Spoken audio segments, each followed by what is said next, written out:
अच्छा किसके किसके पास गमछी है?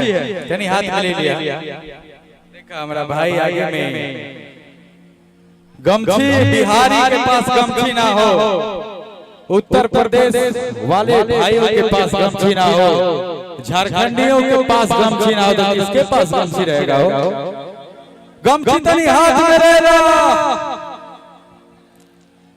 कि देखने में तुमको भगवान लगते हैं कि तोरा का पता भाई का माछिए हम तुरंत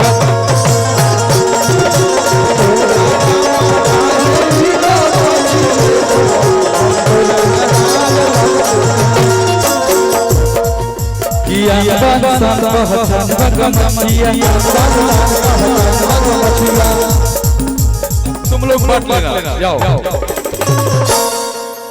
इधर पीछे आओ, पीछे आओ, ऐसे आओ, ऐसे चलो, एकदम सिस्टम में आओ, सिस्टम में। देखो बिहारी गर्व करते हैं कि हाँ हम बिहारी हैं, माटी को सोना कर दे ऐसी कलाकारी है हम, हाँ हम बिहारी हैं। एक बार बोलिए जय बिहार। किया सन पहचान बगमछिया यूपी बिहार के गुमान बगमछिया कि देखने में तुमको भगवान लगते हैं कि तोरा का पता भाई का माछिए हम तुरंत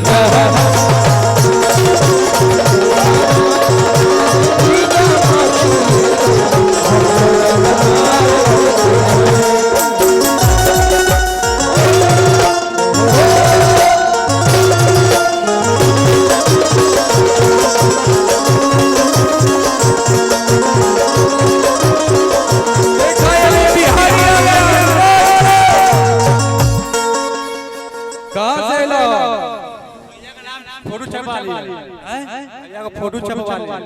बाप रे बाप, क्यों इतना कष्ट किया पगला? आपसे बहुत प्यार करते हैं भैया। बाप रे बाप, देखा बड़ी दुखाया होगा ना?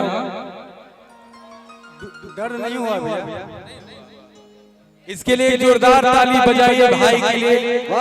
ऐसे कोई जरूरी नहीं है भाई की टैटू बनाना ही है, इतना कष्ट करने की आवश्यकता नहीं। भाई मेरे दिल में है।